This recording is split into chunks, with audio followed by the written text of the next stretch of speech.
last video, and we can do this. This video, actually, I think we're going to go through really quickly. I actually feel like multiplying and dividing in scientific notation is a whole lot easier than adding and subtracting in scientific notation. That being said, we have to understand why I think it's a little bit easier, and it has to do with our exponent properties that we've been working on. So multiplying and dividing in scientific notation. Let's start with a multiplication problem. When we are looking at this, 4 times 10 to the 8th times 1.5 times 10 to the negative 6. Our thought is to keep these separate because they're in parentheses, right? But in all reality, we are really looking at this in terms of multiplication. 4 times 10 to the 8th times 1.5 times 10 to the negative 6th. There's multiplication all the way across that. That means we can use the commutative property. We can move things around because everything's being multiplied, so we can group like numbers to make this a little bit easier. It's easy for me to group numbers like 4 and 1.5 together. So I can say 4 times 1.5. That means, 1.5, not 15, 1.5. That means the numbers that I have left over are times 10 to the 8th times 10 to the negative 6th. 4 times 1.5, I can do that in my sleep, but I want to focus right here on this. 8 or 10 raised to the 8th power times 10 to the negative 6th power. I really hope you're saying, ooh, this is the product of powers property, or the product of powers property. Essentially saying we have the same base, I can add my exponents. That's all it is. I have the same base, I can add my exponents.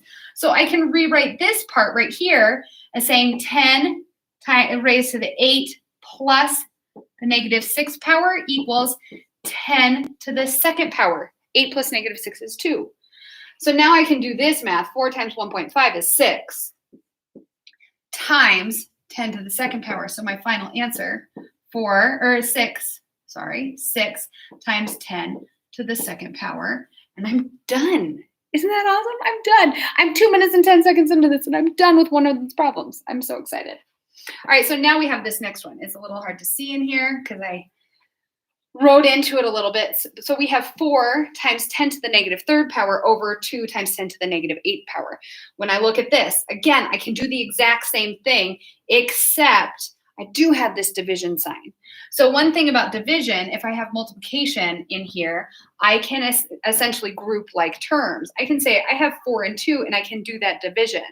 I have 10 and 10 to the negative 3rd power and 10 to the negative 8th power, and I can do that division. In other words, I am subtracting those exponents, and that's really what we're looking at. So I can look at these like this.